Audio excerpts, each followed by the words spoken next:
नमस्कार दोस्तों, स्वागत है आपका हमारे इस महाकाव्यिक सफर में, जहां हम जानते हैं भगवान विष्णु के अवतारों की अद्भुत कथाएं। पिछली बार हमने देखा था भगवान विष्णु का वामन अवतार, एक छोटे से ब्राह्मण रूप में महाबली से पूरा स्वर्ग, पृथ्वी और पाताल वापस प्राप्त करने की अविश्वसनीय कथा। लेकिन आज हम जानेंगे एक ऐसे अवतार की गाथा जो केवल एक ऋषिपुत्र ही नहीं बल्कि एक अजेय योद्धा भी था। एक ऐसा अवतार जिसने अधर्म का विनाश करने के लिए फरसा उठाया और पूरी धरती पर न्याय की स्थापना की। जी हाँ, हम बात कर रहे हैं भगवान परशुराम की। वो अवतार जो न कभी थका, न झुका और न ही रुका। एक ऐसा योद्धा जो आज भी अमर है। तो बने रहिए हमारे साथ और जानिए भगवान परशुराम के जन्म की अद्भुत गाथा, जो आपको रोमांच और प्रेरणा से भर देगी। भगवान परशुराम के जन्म से पहले पृथ्वी पर अधर्म और अन्याय चरम पर पहुंच चुका था। क्षत्रिय राजा, जिन्हें प्रजा की रक्षा करनी चाहिए थी, वे अपनी शक्ति का दुरुपयोग करने लगे थे। वे धर्म और न्याय के मार्ग से हटकर अत्याचार करने लगे थे। कई राजाओं ने अपने राज्य में ब्राह्मणों, ऋषियों और संतों पर अत्याचार करना शुरू कर दिया। तपस्वी मुनियों के आश्रमों को लूटा जाने लगा, उनकी यज्ञ विधियों में बाधाएं डाली जाने लगीं और वे शरण लेने को विवश हो गए। ऐसे समय में जब अधर्म ने अपना विकराल रूप धारण कर लिया, तब भगवान विष्णु ने पृथ्वी पर अवतार लेने का संकल्प किया। उन्होंने यह निश्चय किया कि वे भृगु वंश में जन्म लेकर अधर्मी और अत्याचारी क्षत्रियों का नाश करेंगे और पुनः धर्म की स्थापना करेंगे। इसी संकल्प के परिणामस्वरूप भगवान परशुराम का अवतरण हुआ। महर्षि जमदग्नि भृगु वंश के प्रसिद्ध ऋषि थे। वे साक्षात वेदों के ज्ञाता, महान योगी और परम तपस्वी थे। उनका जन्म एक ऐसे परिवार में हुआ था जो ज्ञान, तप और साधना के लिए प्रसिद्ध था। महर्षि जमदग्नि ने कठोर तपस्या और साधना द्वारा दिव्य शक्तियां प्राप्त की थीं।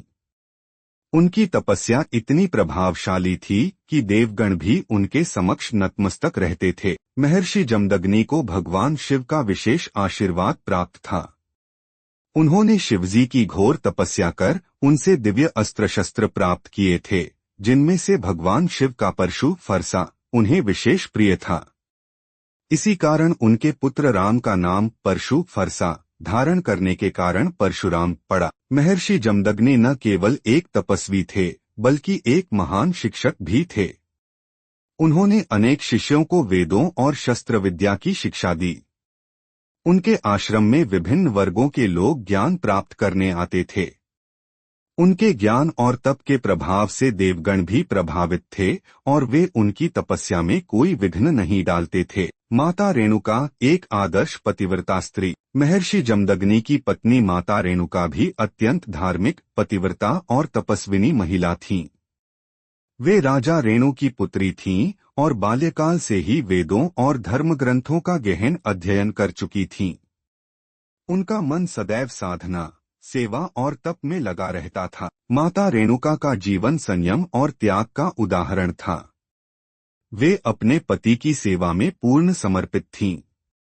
उन्होंने अपने पूरे जीवन में कठोर नियमों का पालन किया। वे प्रतिदिन नदी से जल लेकर आती थीं और महर्षि जमदग्नि के लिए पूजन अर्चन का प्रबंध करती थीं।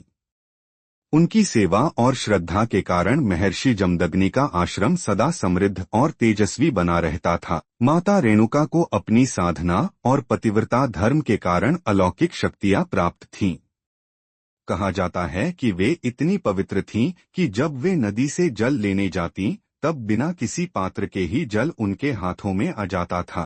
महर्षि जमदग्नि और माता रेणुका के कठोर तप और आचरण के कारण स्वयं भगवान विष्णु ने उनके पुत्र के रूप में जन्म लिया। उनका जन्म केवल एक साधारण मानव के रूप में नहीं, बल्कि एक दिव्य अवतार के रूप में हुआ था, जिसका उद्देश्य अधर्म का नाश और धर्म की पुनर्स्थापना करना था। जब भगवान परशुराम का जन्म हुआ, तो पूरा वातावरण पवित्र और दिव्य प्रकाश से भर गया। देवताओं ने आकाश से पुष्पवर्षा की और चारों दिशाओं में मंगल ध्वनियां गूंज उठीं। आश्रम के निकट स्थित नदियों का जल स्वच्छ और निर्मल हो गया वृक्षों पर अचानक पुष्प खिलने लगे और प्रकृति ने आनंद मनाया। महर्षि जमदग्नि, जो स्वयं एक महान ज्ञानी और तपस्वी थे, ने जब अपने पुत्र को देखा तो वे समझ गए कि यह कोई साधारण बालक नहीं बल्कि साक्षात विष्णु का अंश है, जो संसार में धर्म की पुनर्स्थापना करने आए हैं। भगवान परशुराम का बचपन का नाम राम रखा गया। भगवान परशुराम जन्म के साथ ही असाधारण शक्तियों से संपन्न थे। उनके मुखमंडल से तेजस्विता झलक रही थी, जिससे यह स्पष्ट हो गया कि वे कोई साधारण मानव नहीं बल्कि दिव्य पुरुष हैं। उनकी आंखों में अद्भुत चमक थी और उनके शरीर से एक दिव्य प्रकाश निकलता था, जिसे देखकर ऋषिमुनि भी आश्चर्यचकित रह गए। भगवान परशुराम ने बाल्यकाल से ही महर्षि जमदग्नि से वेदों, शास्त्रों और धर्म के गूढ़ रहस्यों का अध्ययन करना प्रारंभ कर दिया। वे इतने मेधावी थे कि उन्होंने बहुत कम समय में सभी वेदों, उपनिषदों, पुराणों और धर्मशास्त्रों को कंठस्थ कर लिया। वे केवल आध्यात्मिक ज्ञान में ही नहीं बल्कि धनुर्विद्या, अस्त्र-शस्त्र संचालन और युद्ध कौशल में भी अत्यंत निपुण थे। उनके भीतर बचपन से ही धर्म की रक्षा का जज्बा था और वे सदैव न्याय के मार्ग पर चलने के लिए तत्पर रहते थे। भगवान परशुराम को शस्त्र विद्या की पूर्ण शिक्षा स्वयं भगवान शिव से प्राप्त हुई। वे बचपन से ही महादेव के अनन्य भक्त थे और घोर तपस्या करते थे। उनकी भक्ति और योग्यता को देखकर स्वयं भगवान शिव ने उन्हें अपना परमप्रिय शिष्य बना लिया और उन्हें अस्त्र शस्त्र संचालन की गूढ़ विद्या प्रदान की। शिक्षा के दौरान भगवान शिव ने परशुराम को अनेक दिव्यास्त्रों का ज्ञान दिया, जिनमें शामिल थे ब्रह्मास्त्र, पाशुपतास्त्र, नारायणास्त्र, अग्न्यास्त्र, वारुणास्त्र। उनकी युद्धकला इतनी अद्वितीय थी कि उन्होंने स्वयं भगवान शिव को युद्ध में पराजित कर दिया, जिससे शिवजी अत्यंत प्रसन्न हुए। भगवान शिव ने उनकी कठोर तपस्या से प्रसन्न होकर उन्हें अपना प्रिय शस्त्र परशु फरसा प्रदान किया। यह फरसा दिव्य शक्तियों से संपन्न था और इसे प्राप्त करने के बाद राम का नाम परशुराम पड़ा। इस फरसे की विशेषताएं थीं कि यह कभी भी लक्ष्य को चूकता नहीं था। इसे कोई भी पराजित योद्धा वापस नहीं रोक सकता था। यह अग्नि, वायु और आकाश को भी भेदने की शक्ति रखता था। भगवान परशुराम ने इस परशु को प्राप्त करने के बाद संसार में धर्म की पुनर्स्थापना के लिए कार्य करना प्रारंभ किया। भगवान परशुराम को अत्याचार और अधर्म से घृणा थी। उन्होंने संकल्प लिया कि वे पृथ्वी से अत्याचारी और अधर्मी क्षत्रियों का नाश करेंगे और धर्म की स्थापना करेंगे। उन्होंने कई वर्षों तक कठोर तप किया और स्वयं को युद्धकला में निष्णात किया। वे न केवल एक महान योद्धा बने बल्कि एक आदर्श गुरु और आचार्य भी बने, जिन्होंने आगे चलकर भीष्म, द्रोणाचार्य और कर्ण जैसे महायोद्धाओं को शस्त्र विद्या सिखाई। भगवान परशुराम का जन्म केवल एक ऋषिपुत्र के रूप में नहीं बल्कि एक महान योद्धा और धर्मरक्षक के रूप में हुआ था। उन्होंने भगवान शिव से शस्त्र विद्या प्राप्त कर धर्म की रक्षा का संकल्प लिया। उनका जीवन हमें त्याग, भक्ति, शौर्य और अधर्म के विरुद्ध संघर्ष करने की प्रेरणा देता है। भगवान परशुराम अजरमर हैं और वे आज भी धर्म की रक्षा के लिए तपस्या कर रहे हैं।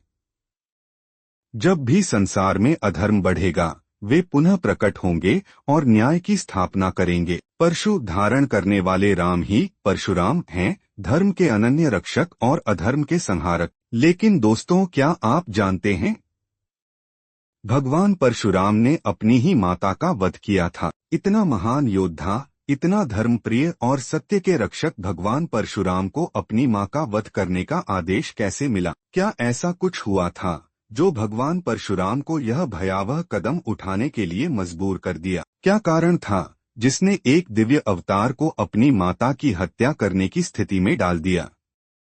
ऐसा कौन सा अपमान था जिसने उन्हें यह कठोर निर्णय लेने पर मजबूर किया? अगर आप जानना चाहते हैं कि क्या हुआ था, तो बने रहिए हमारे साथ। अगले वीडियो में हम आपको बताएंगे क्यों भगवान परशुराम को यह अत्यंत कठिन निर्णय लेना पड़ा। जब तक के लिए जय श्री हरि।